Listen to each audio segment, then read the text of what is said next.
Hello students, welcome to core solutions. मैं हूं राकेश गोसावी। अभी admission process for academic year 2021-22 means अगले साल जो मतलब इस साल में जो बच्चे एडमिशन लेंगे 2021 और उनकी एग्जाम 22 में होगी, ऐसे बच्चों के लिए मींस जिनकी अभी 12th हुई है या फिर उन्होंने जिन्होंने अभी MST CET JEE NEET exams दी हैं, उनकी एडमिशन प्रोसेस स्टार्ट हो चुकी है।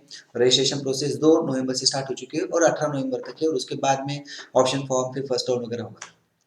तो यहाँ पे एडमिशन से रिलेटेड, एडमिशन प्रोसेस से रिलेटेड हमने बहुत सारी इन्फॉर्मेशन यहाँ पे प्रोवाइड करने की कोशिश की है, जिसमें हमने कॉलेजेस के कट ऑफ, देन आपको कौन सी ब्रांच सिलेक्ट करनी चाहिए, किस तरीके से आपने ये सारे कंफ्यूजन से बाहर निकलना चाहिए, सारे वीडियोस हमने यहाँ पे बनाए। आज का वीडियो जो बहुत ही इंपॉर्टेंट है कि कौन से कॉलेज में cut off, sorry not cut off, seats distribution कैसे होता है। ओके, सीट डिस्ट्रीब्यूशन कैसे होता है मींस महाराष्ट्र के बच्चों को कितने सीट्स मिलेंगे, नॉन महाराष्ट्र के बच्चों को कितने मिलेंगे, जेई के बेसिस पे कितने मिलेंगे, सीईटी के बेसिस पे कितने मिलेंगे, सारी चीजें हम लोग यहाँ पे डिस्कस करने वाले।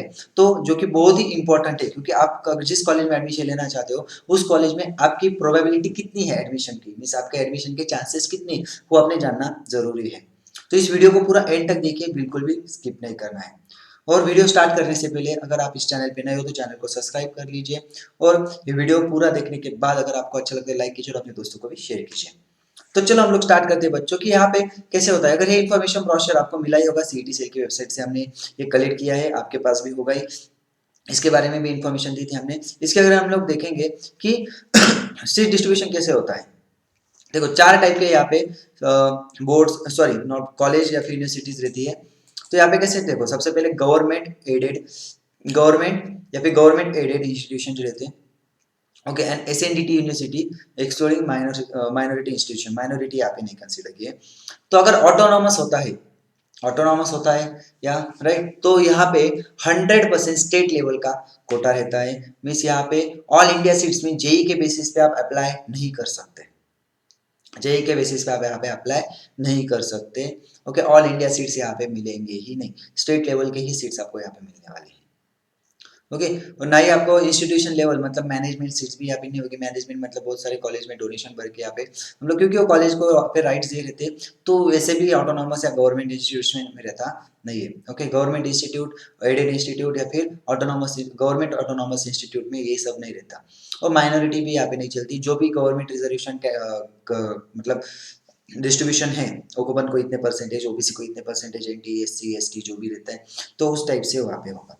ओके, और अगर नॉन ऑटोनॉमस होता है, ओके, नॉन ऑटोनॉमस अगर होता है यहाँ पे मीन्स यूनिवर्सिटी के अंडर आता है या फिर यूनिवर्सिटी डिपार्टमेंट में आता है, तो यहाँ पे 70% होम यूनिवर्सिटी और 30% अदर देन होम यूनिवर्सिटी के लिए यहाँ पे कोटा रहता है। मीन्स यहाँ पे लेकिन जितने भी एडमिशन होंगे स्टेट लेवल पे ही होंगे। ओके, तो मतलब गवर्नमेंट इंस्टीट्यूशन में आप लोग अगर जेई के बेसिस पे, ऑल इंडिया के बेसिस पे नॉन महाराष्ट्र कैंडिडेट्स अगर अप्लाई करना चाहते हैं तो यहाँ पे नहीं होगा। ओके, देन आईसीटी, आईसीटी हमें पता ही होगा मुंबई में जो इंस्टीट्यूशन है। ओके, इसका अगर हम लोग देखेंगे तो 70% स्टेट लेवल है यहाँ पे और 30% जो है ऑल इंडिया सीट्स में यहाँ पे जेई के लेवल पे, जेई के बेसिस पे 30% स्टूडेंट्स यहाँ पे अप्लाई कर सकते हैं। ओके, मीन्स हर 100 में से 30 बच्चे यहाँ पे ऑल इंडिया के सीट्स में अप्लाई कर सकते हैं। मीन्स यहाँ पे स्टेट लेवल के बच्चे भी कर सकते हैं जेई के बेसिस पे। मीन्स अगर आप सीईटी के बेसिस पर करते हो तो आपका स्टेट लेवल में आ जाएगा, जेई के बेसिस पर करते हो तो आपका ऑल इंडिया लेवल में आ जाएगा। ओके, देन यहाँ पे सेकंड एक और चीज रहती है कि अगर आप सीईटी के बेसिस पे करते हो और आप महाराष्ट्रियन डोमिसाइल है तो आपका स्टेट लेवल में होता है। क्योंकि आप सीईटी देते भी हो और आप नॉन महाराष्ट्रियन हो, मीन्स आपके पास महाराष्ट्र का डोमिसाइल है, तो आपका ऑल इंडिया कोटा से ही एडमिशन होता है। ओके, देन यहाँ पे थर्ड इंस्टीट्यूशन है doctor Baba Saheb Ambedkar technological university लोनेरे में, जो कोकण में आता है। ओके, तो यहाँ पे 85% स्टेट लेवल का कोटा है और 15% जो है वो भी स्टेट लेवल, लेकिन सिर्फ कोकण रीजन के लिए है। कोकण रीजन मतलब रत्नागिरी, रायगढ़, सिंधुदुर्ग, ये जो रीजन रहता है इन लोगों के लिए पे 15% स्पेशल रिजर्वेशन है। All India seats no, management seats भी नहीं रहते और माइनॉरिटी भी नहीं है। देन कुछ माइनॉरिटी कॉलेजेस रहते हैं जो कि गवर्नमेंट या गवर्नमेंट एडेड होते हैं, वहां पे भी ऑल इंडिया सीट्स नहीं रहेंगे, इंस्टीट्यूशन सीट्स भी नहीं, मतलब मैनेजमेंट सीट्स भी नहीं रहेंगे, लेकिन माइनॉरिटी के लिए यहाँ पे 50% रिजर्वेशन रहेगा। बहुत सारे कॉलेज रहते हैं अलग अलग रिलीजन के या फिर अलग अलग कैटेगरी के, वहाँ पे माइनॉरिटी मतलब माइनॉरिटी कॉलेज रहता है वो, तो वहाँ पे माइनॉरिटी को प्रायोरिटी दी जाती है। ओके, तो यहाँ पे 50% उस माइनॉरिटी के ही रहेंगे और 50% जो रहेगा जनरल, मतलब जो हमारे रिजर्वेशन कोटा रहता है उस हिसाब से, मीन्स वो 50 को हम लोग 100 मानेंगे और उस हिसाब से डिस्ट्रीब्यूशन हो जाएगा। मीन्स मान लो ओपन को अगर 50% है, ओके, अभी मतलब ओपन को मान लो 50 सीट्स हैं, ओके, तो लेकिन यहाँ पे 100 अगर होते तो यहाँ पे 50 के 25 हो जाएंगे, मतलब हाफ हाफ हो जाएगा यहाँ पे, ओके। मतलब मान लो 100 सीट्स है, 100 में से 50 तो माइनॉरिटी के चले जाएंगे, और अगर 100 में से 50% है तो यहाँ पे 50 के 25 हो जाएगी, 100 में से अगर 10% है तो 10 के 5 हो जाएंगे, ओके, इस तरीके से, ओके। मतलब जितने भी रिजर्वेशन कोटा है उसका हाफ ऑफ हो जाएगा यहाँ पे 10, क्योंकि 50% का जो भी परसेंटेज वहाँ पे अप्लाई होंगे, ओके। वो ऑटोनॉमस में होता है। नॉन ऑटोनॉमस में कैसा होता है, 35% होम यूनिवर्सिटी और 15% जो रहता है other than home university, okay. Means आपका ये 50% नहीं है ऐसा समझ लो, अगर आप माइनॉरिटी से नहीं हो उस माइनॉरिटी से, तो उस 50% में ही आपका वहाँ पे कंपटीशन रहेगा, इतना एकदम सिंपल कंसेप्ट है, ओके। सो ये होता है गवर्नमेंट इंस्टीट्यूशन में, इस तरीके से यहाँ पे सीट डिस्ट्रीब्यूशन होते हैं, ओके। अगर हम लोग यहाँ पे देखते हैं कि अनएडेड प्राइवेट एजुकेशन इंस्टीट्यूट रहता है तो उसमें किस तरीके से सीट डिस्ट्रीब्यूशन किया जाता है, तो देखो यहाँ पे अनएडेड या फिर professional institution, okay, excluding minority, minority के नहीं पकड़ रहे हम लोग यहाँ पे, तो ऑटोनॉमस में 65% स्टेट लेवल का कोटा रिजर्वेशन रहता है। मीन्स यहाँ पे जितने अगर मान लो 100 सीट्स होते हैं तो 100 में से 65 सीट्स जो रहेंगे वो सिर्फ स्टेट लेवल में सीईटी लेवल पे और महाराष्ट्र डोमिसाइल के साथ में जो बच्चे हैं उनके लिए रहेंगे। अगर वही इंस्टीट्यूट नॉन ऑटोनॉमस रहता है तो उसमें 45.5% होम यूनिवर्सिटी और 19.5% अदर देन होम यूनिवर्सिटी रहता है, okay. All India seats means यहाँ पे जेई के बेसिस पे या फिर नॉन महाराष्ट्र कैंडिडेट जो रहते हैं उनके लिए रहेंगे 15% सीट्स, और माइनॉरिटी यहाँ पे नहीं रहेगी, जो माइनॉरिटी में नहीं है उनके यहाँ पे नहीं रहेगी, और institution level means management level पे 20% रहती है। मींस 20% सीट्स वो कॉलेज डिसाइड करेगा कि उनको कैसे फिल करने हैं। बस वहाँ पे एलिजिबिलिटी जो रहती है मिनिमम मींस 45% पीसीएम में वगैरह होने चाहिए, वो आपको मिनिमम एलिजिबिलिटी होनी चाहिए। फिर बाकी इंस्टीट्यूट डिसाइड करता है कि एडमिशन किसको देना है किसको नहीं, ओके। बहुत सारे कॉलेजेस में एडमिशन ऐसे ही दिया जाता है, कुछ कॉलेज में डोनेशन लिया जाता है, तो वो उनका क्योंकि वो उनको उतने राइट्स है, 20% सीट्स उनके खुद के हैं, ओके। मतलब वो खुद डिसाइड कर सकते हैं। Then unaided minority means minority वाला कॉलेज रहता है लेकिन वो गवर्नमेंट नहीं है, ऑटोनॉमस है, तो वहाँ पे कैसा होता है 100% माइनॉरिटी सॉरी 100% महाराष्ट्र स्टेट रहता है, स्टेट लेवल के, ओके। देन नॉन ऑटोनॉमस में कैसा रहता है 70% home university, 30% other than home university, okay. And यहाँ पे 15% सीट जो रहते हैं वो कैप के अंडर रहते हैं, और माइनॉरिटी के लिए मिनिमम 51% रहता है, और इंस्टीट्यूशन लेवल पे 20% रहता है, ओके। मीन्स यहाँ पे अभी एक बात समझ लीजिए, एक बात यहाँ पे समझ लीजिए, 100% महाराष्ट्र लेवल सीट्स यहाँ पे स्टार भी दिया है। अगर हम लोग यहाँ पे कंडीशंस देख लेंगे, क्योंकि यहाँ पे बोलोगे सर कैलकुलेशन तो बराबर नहीं हो रहा है, राइट, तो यहाँ पे देख लीजिए, तो यहाँ पे जो भी डिटेल्स दिए हैं देखो, percent seats excluding minority means यहाँ पे माइनॉरिटी छोड़ने के बाद का जो कोटा है उसमें 100% रहेंगे माइनॉरिटी के ऑटोनॉमस में, और नॉन ऑटोनॉमस में कैसा रहेगा, इस तरीके से रहेगा, ओके। माइनॉरिटी और इंस्टीट्यूशन लेवल पे जो है, ओके, ये सब छोड़ने के बाद में इस तरीके से, ओके। और यहाँ पे हैश दिया है देखो, cap seats excluding minority quota means ये जो है माइनॉरिटी पूरा अलग, ओके, इंस्टीट्यूशन लेवल को अलग रख के फिर ये काउंट होगी, ओके। मीन्स यहाँ पे इसको छोड़ ही दो, 20 को छोड़ ही दो, 20% को जो मतलब 100 सीट से मान लो तो 20 को छोड़ दो, 80 इज 100%, फिर उसको महाराष्ट्र स्टेट लेवल के बेसिस पे भरेंगे यहाँ पे, अगर ऑटोनॉमस होता है तो, ओके। नॉन ऑटोनॉमस होता है तो 30% अदर अदर यूनिवर्सिटी के लिए, और होम यूनिवर्सिटी के लिए 70% रहता है, ओके।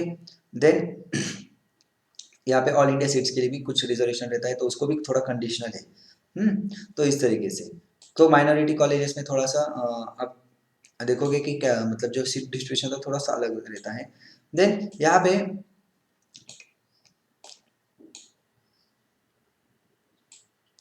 और एक सबसे इम्पोर्टेंट बात यहाँ मैं बताना चाहूँगा कि देखो TFWS के लिए और EWS के लिए जो सीट्स रहते हैं वो अलग से रहते हैं। TFWS के लिए 5% जो सीट्स है वो एक्स्ट्रा रहते हैं, ओके। मीन्स यहाँ पे अगर मान लो 100 सीट्स है, मैं 100 ऐसे बोलता हूँ कि इजीली समझ में आता है, लेकिन बहुत सारे कॉलेज में हमें पता है कि 60-60 की डिवीजन रहती है, ओके। तो वहाँ पे 5% जो है वो एडिशनल रहते हैं सीट्स, मतलब अगर मान लो 100 सीट्स है तो पाँच बच्चे को TFWS से एडमिशन हो जाएंगे, जिसकी फीस गवर्नमेंट पे करता है, ओके।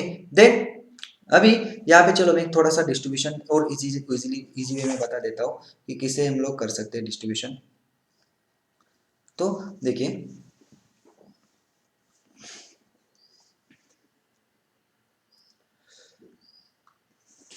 यहाँ पे हम लोग देखते हैं, देखो यहाँ पे अगर टोटल कितना है 100%, अगर मान लो आपकी डिवीजन जो है वो 60 की रहती है, कितने की रहती है 60 की डिवीजन रहती है, राइट। मतलब ज़्यादातर हम लोग देखते हैं इंजीनियरिंग में 60 स्टूडेंट्स की एक डिवीजन रहती है। ओके, तो यहाँ पे महाराष्ट्र स्टेट लेवल कोटा जो रहेगा वो कितना रहता है 65%। ओके, मीन्स यहाँ पे हम लोग देख सकते हैं कि 60 में से कितने लगभग 39 जो एडमिशन है वो महाराष्ट्र स्टेट लेवल पे हो गए। देन ऑल इंडिया लेवल के कितने होते हैं यहाँ पे 15%, मीन्स यहाँ पे 9 स्टूडेंट्स यहाँ पे होंगे। और इंस्टीट्यूशन लेवल मीन्स यहाँ पे इंस्टीट्यूशन लेवल के कितने होते 20%, मीन्स यहाँ पे कितने हो जाएंगे 12 सीट्स। ओके, अगर महाराष्ट्र अगर वो कॉलेज ऑटोनॉमस नहीं रहता है, नॉन ऑटोनॉमस रहता है, तो यहाँ पे कैसे home university non home university का भी रहता है।